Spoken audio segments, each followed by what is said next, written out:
Good afternoon, everyone. We're going to go ahead and call to order the Wednesday, November 12th, 2025, 1:39 p.m. canvassing board meeting being held here at our King County Elections headquarters in Renton for the November 4th, 2025 general election. I am canvassing board member Julie Wise, your elected director of elections. And with me, I have canvassing board member Kimberly Frederick, our chief civil deputy in the King County Prosecuting Attorney's Office, and Stephanie Serkovich, chief of staff to the King County Council. Stephanie will be recusing herself from the King County executive and council member races. Should there be any relevant voter intent items for discussion this afternoon. We are also joined and staffed, of course, by Geraldine Hampton, our King County Elections interim deputy director of elections. This meeting is being recorded and will be uploaded to our YouTube channel after this meeting.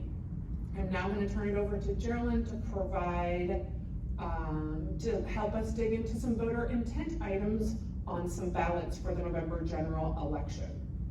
All right, good afternoon, great to see you all today. We are going to do our annual refresher for voter intent rules in Washington State. After we go through the refresher, I've got 18 ballots here for us to review. After we review the 18 ballots that have voter intent questions, I've got a delegation of authority for 2026 ballot processing activities and another delegation of authority for any recount planning and processing we have to do in 2026. That will close out the meeting. So we all have in front of us a voter intent rule book. We are going to review the rules of the road and what we do in Washington State as election administrators. So you can see the table of contents, that first page. All of our rules are separated with letters of the alphabet, covering all kinds of information around marks in the target area, write-ins, corrections, and so on. If we jump to page 2, we'll start with the first rule, Rule A. Anybody in the audience who wants to follow along, we've got some extra folks here.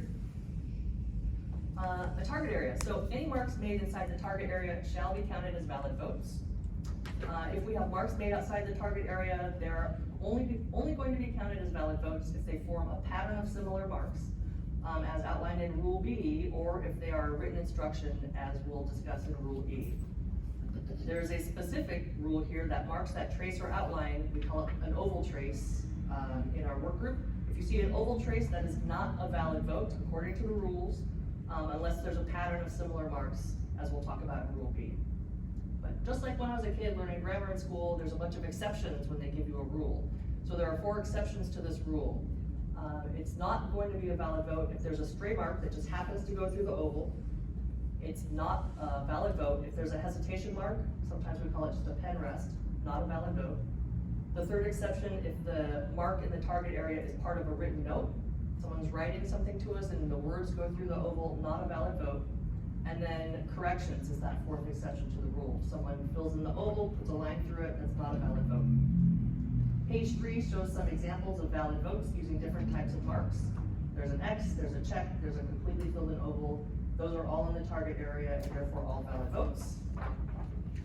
Page 4 shows similar examples from a different tabulation system that uses rectangles instead of ovals, but same idea, marks in the target area are valid votes.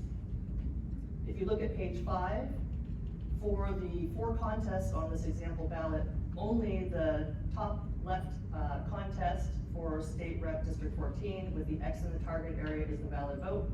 The other circles are not considered valid votes. There's not a pattern, and the marks are not in the target area.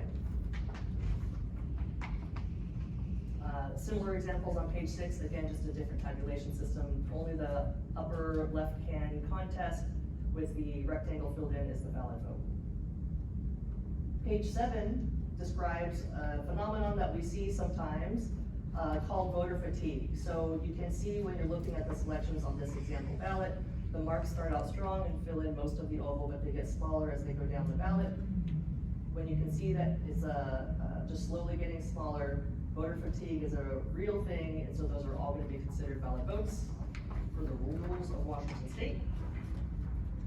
Page 8 shows a similar example of voter fatigue, where the marks just get smaller as they go down the ballot. Page 9 is showing a couple of different examples. The vote for Teddy Roosevelt in example 4A is the valid vote. It's not an overvote because that secondary mark is that oval trace that the rules just told us is not a valid vote. And then example 4B is not a vote. All of those target areas are traced. Therefore, no valid vote. Page 10 shows an example of a stray mark. So that lower left-hand contest for Inglewood Fire District Commissioner has a stray mark. It just happens to go through a target area. That's not an intentional mark made by the voter, therefore not a valid vote. Page 11 shows a similar example, although in this example there is a filled-in target area and then a stray mark that goes through an open oval. So the valid vote would be for James Monroe in that example. Page 12 shows an example on these two different example ballots. There are stray marks that line through the target area and the candidate response name. Not a valid vote. Those are considered stray marks and not intentional, unless the voter does this everywhere on the ballot and then they're all votes, or it's the only thing they do on the entire ballot. In that case, it would be considered a vote. Page 13, we start to talk about the exception being the hesitation marks. So for example, 1A and 1B, there's a completely filled in target area and then another target area with a small mark. The valid vote is for the completely filled in target area. That other mark is just a hesitation mark. Page 14 shows a larger hesitation mark example where you have a completely filled in oval and a larger mark does a little bit of movement, but the intentional vote, the one we're gonna count is one that's completely filled in there. Page 15 takes it a little bit further, but it's still an example that we follow when we're doing voter intent review. In this instance, there's a completely filled in target area, for example, 3A and 3B, and it looks like a quarter of a target area filled in. Again, still an example of a hesitation mark, and we would count fully filled in oval as the valid vote. Page 16. It's a real thing. We see comments and feelings from voters on our ballots. Sometimes they write notes to us on the ballot and some of the letters will go through target areas. Those are not considered valid votes. That's just someone sharing their feelings on the page. So not valid votes. Page 17, another example of that. Someone writing on the ballot. Nothing there is a valid vote. 18. Page 18, Rule B, pattern of similar marks. There are multiple different rules on this page, so we'll take them paragraph by paragraph. The first paragraph tells us that marks made outside the target area are going to be counted as valid votes as long as the marks form a pattern of similar marks. All races and issues for which the voter has indicated a choice outside of the target area must have a similar mark. So I like to say it doesn't matter what type of mark it is. If they're all X's, that's the type of mark. If they're all check marks, it could be smiley faces. We've seen kitty cat faces in the past. Similar type of mark, all going to be valid votes. Second paragraph, marks made outside the target area may be counted as valid votes, even if one pattern of similar marks is used on the front of the ballot and a different pattern used on the back. So you can have two different sets of patterns. They're all going to be considered valid votes. Third paragraph, marks made outside the target area are going to be counted as valid votes if you use one pattern of marks for measures and a different pattern for candidate races. Next paragraph, if some marks are in the target area and some are not, but you're using the same type of mark, all of those marks are going to be considered valid votes.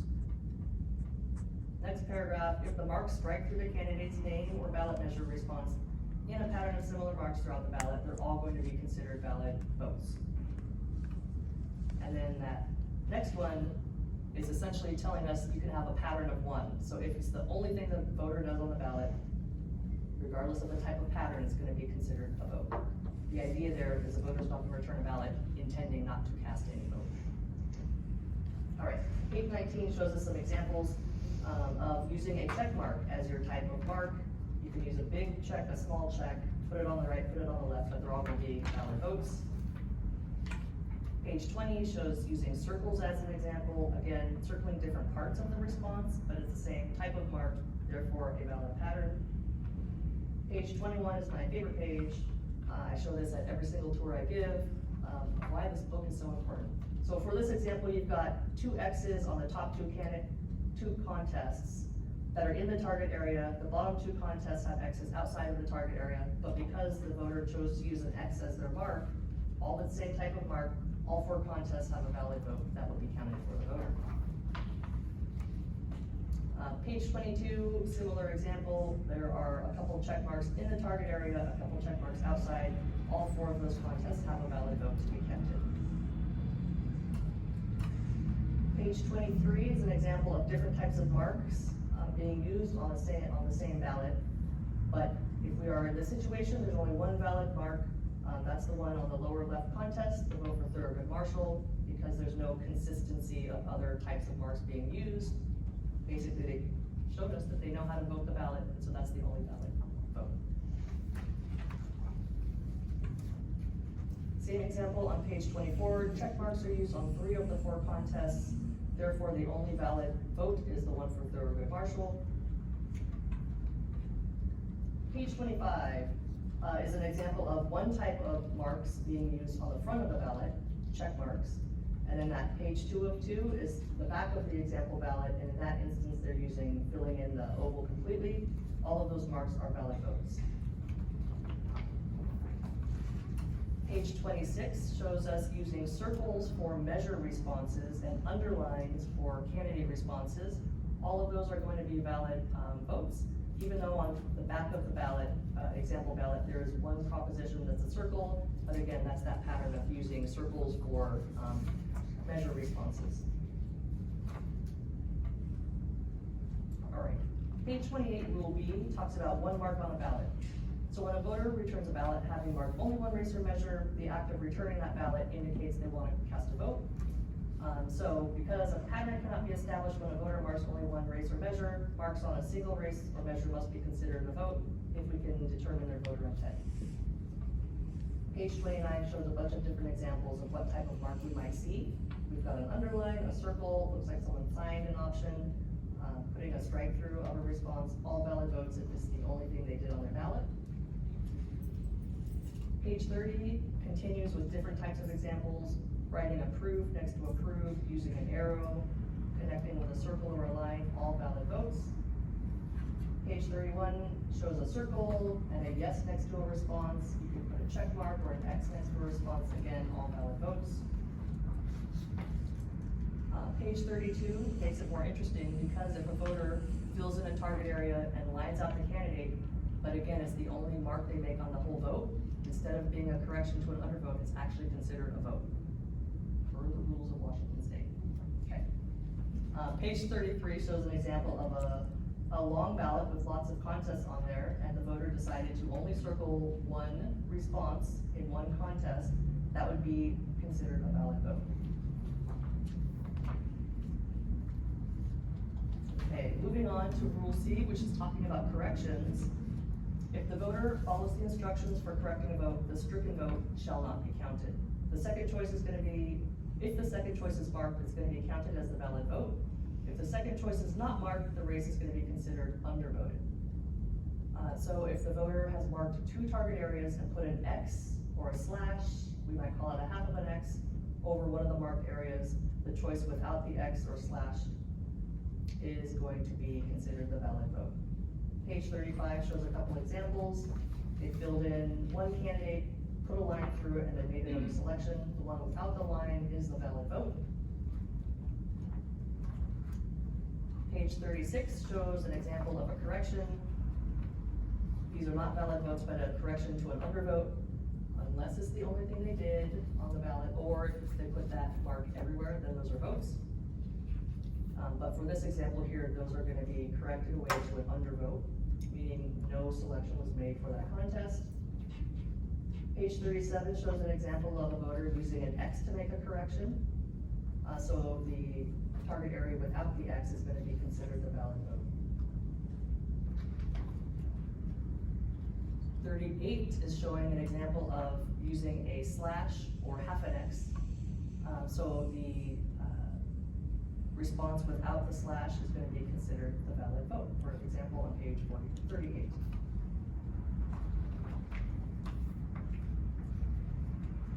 Page 40 talks about Rule D when it is not a correction.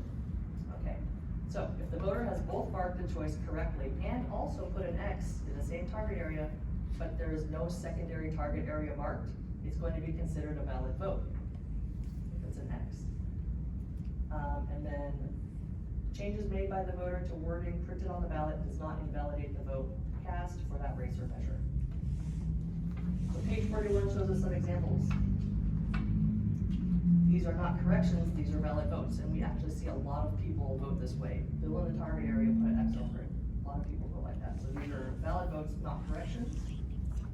And the reason is there's not a secondary target area filled in. That's the difference here. Page 42 shows an example. So for this levy, they filled in the target area, put an X over the target area, that is gonna be a valid vote. And then the person that's that is crossing out some of the verbiage in the levy doesn't mean it changes the content of what they voted on. Rule E on page 44 talks about written instructions. So if the voters attempted to vote or correct their vote by giving us some sort of additional information or written instructions regarding their intent, it's going to be counted as the voter instructed. Written instructions can and do include words, circles, lines, or arrows. So page 45 shows us some clever ways voters are trying to help us out. So someone filled in a target area, scribbled it out, then they circled their choice. In example 1B, they have like 3 options here, but they wanted to help us out by putting a no next to what they do not want and a yes next to what they do want. My favorite is example 1C, where they put this one with a big arrow telling us what they want. Thank you, voter. Okay. Page 46, rule F, identifying marks. Any identifying marks on a ballot, such as initials, signatures, maybe address labels, we just ignore it and move on with processing the ballot. Page 47 shows an example of a voter signing the ballot, we will just ignore that and continue processing. Page 48, rule F, example 1B, this ballot is going to be accepted. So for here, the voter initialed, they crossed out the contest, they scribbled out the target area, and they told us, I changed my mind and don't want to vote for Water District Commissioner, so we would undervote that contest. We ignore the fact that they initialed it. Page 49 just shows an example of an address label. We would ignore that and continue processing the ballot. Page 50, overvotes. Races are issues that have more than one target area marked that are allowed. For us, we are gonna only vote by one county. If more than one target area is filled in, that's gonna be considered an overvote. No votes for that race or issue shall be counted for any of those responses. We do account for overvotes in their own bucket, so we know how many overvotes we have. And an exception to rule G is if someone writes in the response that is already printed on the ballot, we will give that write-in vote to the printed response. Page 51 shows a couple of examples of true overvotes, meaning they filled into target areas, they did not attempt to make a correction. That would be considered an overvote, and no votes go to either of those candidates. Page 52, rule H, write-in in a blank target area. If the name is written in on the write-in line, it's going to be counted as a valid vote, regardless of whether the corresponding target area is marked. So the way we talk about it, the write-in, a true write-in is the act of writing on the line. It's not about whether or not you fill in that bubble. It's writing on the line that makes it a write-in vote. So page 53 shows a bunch of examples of Rosa Parks. Sometimes the target area is filled in, sometimes it's not. All of those examples are write-in vote for Rosa Parks. Page 54, rule I, a write-in vote already on the ballot.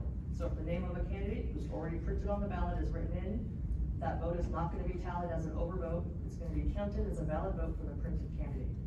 And so this applies even if both target areas are marked or no target areas are marked. And so you can see on page 55, there are 4 different examples of Abigail Adams being written on the write-in line, and Abigail Adams is also a printed candidate. For all 4 of those examples, the vote is going to be given to Abigail Adams. Rule J, write-in and name variations. If a write-in vote is cast for a declared write-in candidate using a commonly recognizable nickname or spelling variation, it shall be counted as a valid vote for that candidate. Page 57 shows examples of Thomas Smith as the declared write-in candidate in a variety of ways to spell his name. All of those votes would go to the declared write-in candidate. Page 58, okay, blank line. If they're write-in in the target area